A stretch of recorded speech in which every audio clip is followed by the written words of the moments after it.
ጌታችን መድኃኒታችን ኢየሱስ ክርስቶስ በሃይማኖት መሪዎች ዘንድ ሞት ከተፈረደበት በኋላ ቀጣዩ ጉዞ ወደ ሮማዊው ገዥ ወደ ጲላጦስ ነበር። ዲያቆን ሄኖክ ኃይሌ በምዕራፍ 2 የዓለማት ገዢ በይሁዳ ገዢ ፊት በሚል ርዕስ ፍጹም ንጹህ የሆነውን አምላክ በኃጢአተኞችና በደካማ ምድራዊ ገዢዎች ፊት ለፍርድ መቆሙን በዝርዝር ይተነትናል። ይህ ምዕራፍ የፖለቲካ ሴራ፣ የጲላጦስ ፍርሃትና የጌታችን ግርማዊ የሆነውን ዝምታ በአንድነት ታይተውበታል። ስለ አይሁድና ስለ ጲላጦስ በመካከላቸው ስለነበረው ቁርሾ፣ አይሁድ በሸንጓቸው የከሰሱበትን ሃይማኖታዊ ክስ በጲላጦስ ፊት ደግሞ ድጋሚ እንዳልተጠቀሙትና ይልቁንም በፖለቲካዊ ክስ መቀየራቸውን በዝርዝር ይተነትናል። ጲላጦስ ጌታን እንደመረመረው ነገር ግን ምንም አይነት ኃጢአት ወይንም ክፋት እንዳላገኘበት፣ እውነት ክርስቶስን እውነት ምንድነው ብሎ እንደጠየቀውና ነገር ግን መልሱን ሳይሰማ እንደወጣ በዝርዝር ይተነትናል። የቅዱስ ዮሐንስ አፈወርቅንም ትርጓሜ ጠቅሶ እንዲህ ያብራራል። ጲላጦስ እውነት የሚለውን ቃል ሲሰማ እውነት ምንድነው ብሎ ጠየቀው። ምላሹን ግን ሳይሰማ ወደ ውጭ ወጥቶ ለአይሁድ እኔስ አንዲት በደልስ እንኳን አላገኘሁበትም አላቸው። ቅዱስ ዮሐንስ አፈወርቅ የጌታችንን መልስ ሳይጠብቅ የወጣው የጠየቀው ጥያቄ ጊዜ የሚያስፈልገው እንደሆነ አውቆ ከአይሁድ እጅ ባስጥለው ይሻላል ብሎ ነው ይላል። ጲላጦስንም ደግሞ እንዲህ ብሎ ይጠይቀዋል። ጲላጦስ ሆይ ጥያቄ ጠይቆ መልሱን ሳይሰሙ መውጣት እንዴት ያለ ነገር ነው? ነፃ ላትለቀው ነገር ጥቂት ታግሰህ ብትሰማው ኖሮ ምን አለ? ለነገሩ ቆመህ ብትሰማው ኖሮ እውነት ምንድነው ለሚለው ጥያቄ እውነትም ሕይወትም መንገድም እኔ ነኝ ብሎ በመለሰልህ ነበር። ምስኪኑ ጲላጦስ ለእውነት እውነት ምንድነው ብሎ ጠየቀው። ምላሹንም ሳይሰማ ወደ ውጭ ወጣ ይላል። ቀጥሎም ከንግግር ስለሚበልጠው ዝምታውንም ደግሞ ይተነትናል። ጌታችን በጲላጦስና በከሳሾቹ ፊት አብዛኛውን ጊዜ ዝም ስለማለቱ፣ ዝም የማለቱን ምስጢር ቃለ እግዚአብሔር የሆነው ጌታ ስለምን ዝምታን መረጠ የሚለውን በአበው ትርጓሜ ሰፋ አድርጎ ይተነትናል። ቀጥሎም ጌታችን ቀበሮ ብሎ ወደ ጠራው ወደ ሄሮድስ መላኩን፣ ሄሮድስ ተአምርን ለማየት የነበረውን ከንቱ ምኞት፣ እንደዚሁም ደግሞ ጌታችን ለሄሮድስ አንዳች ምላሽ እንኳን አለመመለሱ ያለውን ትርጉም፣ በዚያች ዕለት ሄሮድስና ጲላጦስ በጌታ ምክንያት መታረቃቸውን በሰፊው ይተነትናል። እንደዚህም ይላል። በዚህች ዕለተ ዓርብ ግን በጌታችን ምክንያት ታረቁ። በዚህችም በመከራው ቀን የፍቅርና የእርቅ ቀን፣ የይቅርታ ቀን፣ ኃጢአት የሚሰረይበት ቀን፣ የሕይወትና የደህንነት ቀን ናትና ከቀድሞ ጀምሮ ጠብ ክርክር የነበራቸው ጲላጦስና ሄሮድስ ያን ጊዜ ተፋቀሩ። ቅዱስ ቄርሎስ ዘኢየሩሳሌምንም ደግሞ ጠቅሶ በሰማይና በምድር መካከል ሰላምን የሚመልሰው እርሱ በመጀመሪያ በፈረዱበት ሰዎች መካከል ሰላምን ማምጣት ወደደ። ራሱን እጅ መንሻ አድርጎ በምድር አለቆች ዘንድ ሰላምን አመጣ ይላል። ንጹህ በመሆኑ ምክንያት ስለተቀጣው ጌታችን የተቀበለው ግርፋት በሕክምናውና በስነ መለኮቱ እይታ ምን እንደሚመስል፣ ለኛ ሲል ስለተቀበለው አሰቃቂ ግርፋትና በዚያም ቁስል እኛ ስለመፈወሳችን፣ የሰውን ልጅ የመርገም እሾህ ለመውሰድ ሲል የእሾህ አክሊል መድፋቱን፣ ቀይ ልብስ መጎናጸፉንና እንደዘበቱበትም በሰፊው ይተነትናል።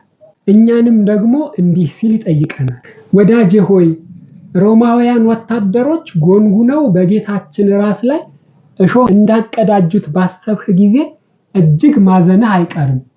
ሆኖም አንተም እሾህ የተባለውን አንድ ኃጢአት በሰራህ ቁጥር በጌታችን ላይ የተደፉትን እሾሆች ቁጥር እንደጨመርህ አስብ። በፈጣሪ የማያምኑት ሮማውያን ወታደሮች ከጎነጎኑት እሾህ በላይ የጌታችንን ራስ የበለጠ ዘልቆ የሚወጋው ደሙን አፈሶ ያዳነን እኛ ክርስቲያኖች በኃጢአት የምንጎነጉነው የእሾህ አክሊል ነው። ስለመተላለፋችን የቆሰለውም አምላክ በመተላለፋችንም ይቆስላል ይላል። ሕዝቡ ነፍሰ ገዳዩ በርባንን መርጠው የሕይወት ባለቤት የሆነውን ጌታችንን እንዲሰቀል እንደፈረዱበትና ይህንንም ምርጫ ከእኛ ሕይወት ጋር እንዲህ ያገናኘዋል። ሕዝቡ በርባን ይፈታልን፣ ክርስቶስ ግን ይሰቀል ማለታቸውን ስንሰማ መቼም ሁላችንም ማዘናችንና ምን አይነት ክፉዎች ናቸው ብለን መውቀሳችን አይቀርም። ወዳጅ ሆይ እባክህ እስቲ አይሁድንና ጲላጦስን ለአፍታ እንተዋቸው።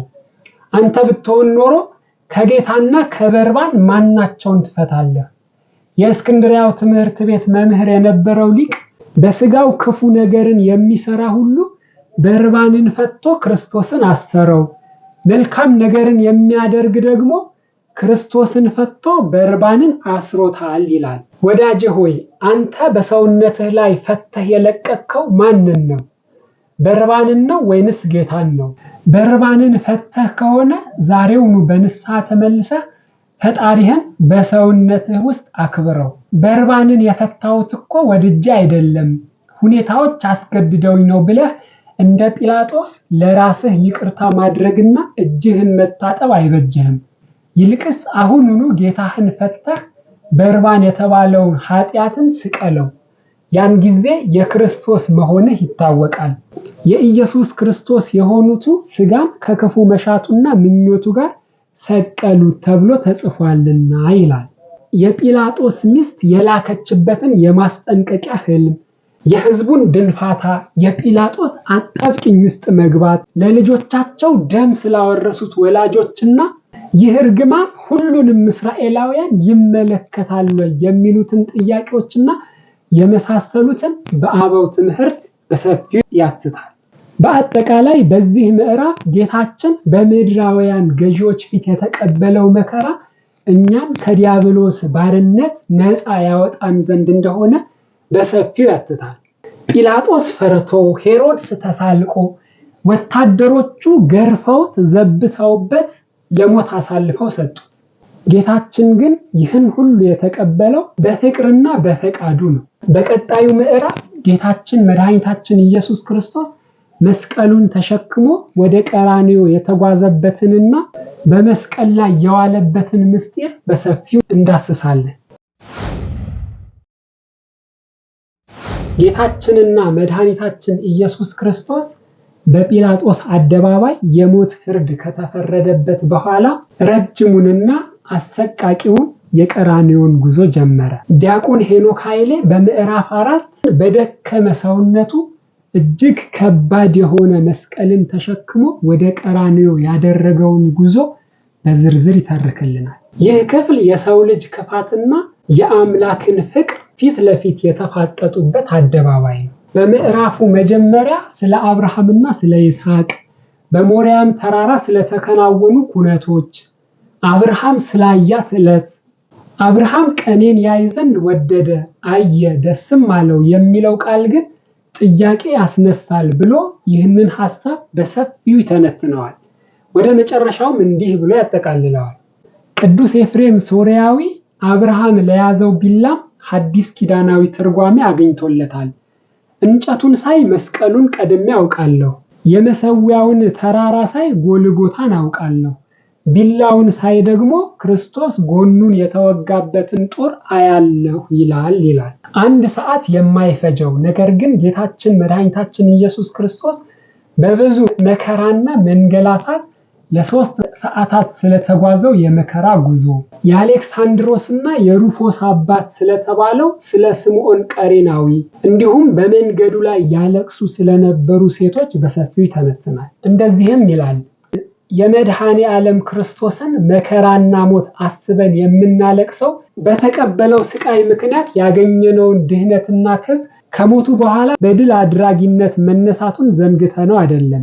ቤተክርስቲያናችንም ክርስቶስ ከተነሳና ወደ ሰማይ አድርጎ በአባቱ ቀኝ በክብር ከተቀመጠም በኋላ ስለ መስቀሉና ሞቱ ዘወትር በጾም በስግደትና በእንባ የምታስበው ትንሣኤውን ድል ነሽነቱ የምስራቹን ብቻ እየሰበከች ልጆቿን ድናችኋል ደስ ይበላችሁ እያለች መሸኘት ጠፍቷት አይደለም ይላል። ስለ ጌታችን ልብሶች ከመያዙ በፊት ስለለበሳት ተአምረኛዋ ልብስና እንደዚሁም ደግሞ በያዙት ጊዜ ስላለበሱት አልባሳቶችን በሰፊው ይተነትናል። ጌታችን በነቢብ ወይንም በቃል ያይደለ በእጁ የፈጠረው ሰው የፈጠረውን የጌታውን እጆች እንዴት በመስቀል እንደቸነከሩትም በሰፊው ይተነትናል።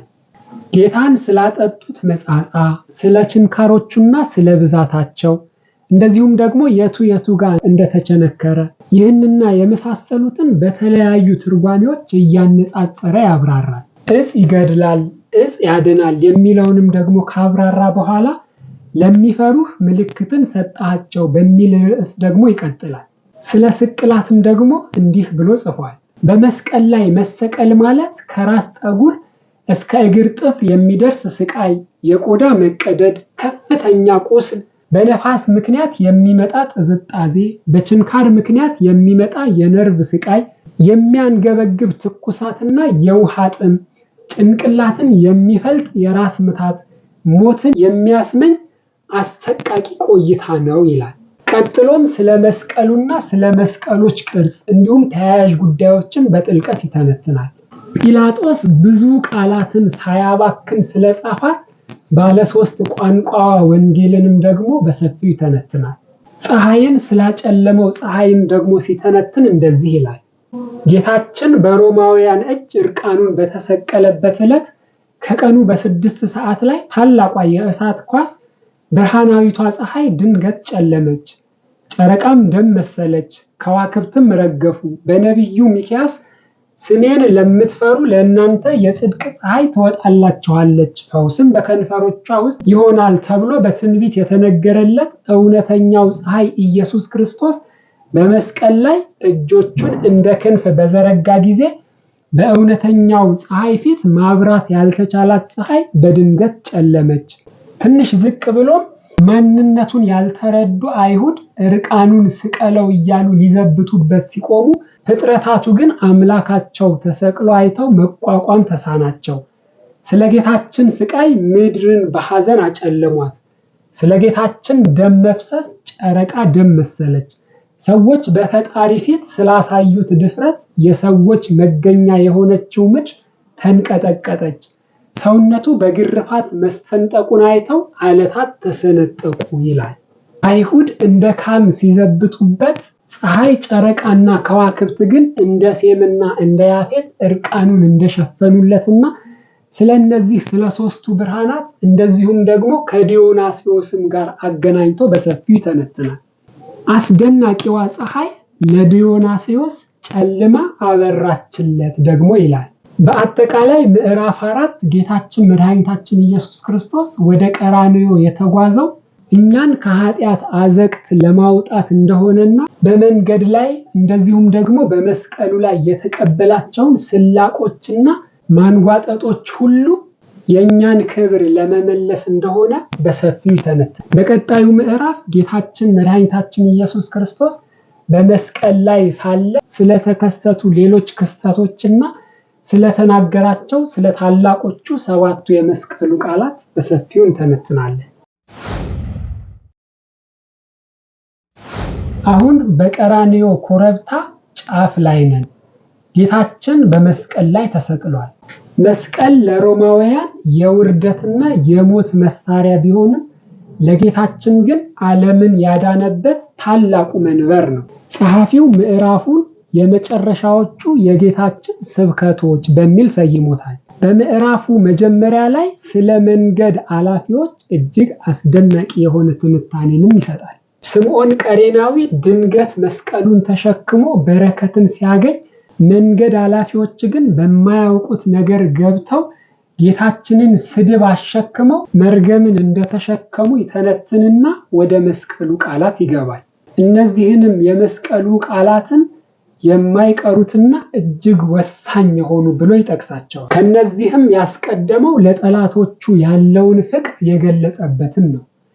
አባት ሆይ የሚያደርጉትን አያውቁምና ይቅር በላቸው የሚለው። በዚህም ክፍል ጠላትን መውደድ የእግዚአብሔርነቱ መለያና የጸጋ ልጅነትም መስፈርት እንደሆነ ይተነትናል። ቀጥሎም ስለ 2ቱ ወንበዴዎች፣ ስለ ቀኙ ወንበዴ ጥምቀት፣ ስራና ትንሣኤ ከተለያዩ የመናፍቃን ጥያቄዎች ጋር እያነጻጸረ እጅግ ሰፊ የሆነ ትንታኔን ይሰጣል።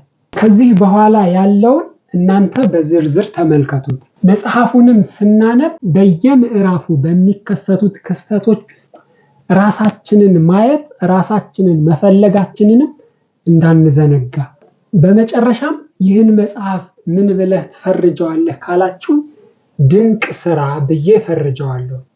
የዛሬው ዳሰሳችን ይህንን ይመስል ነበረ።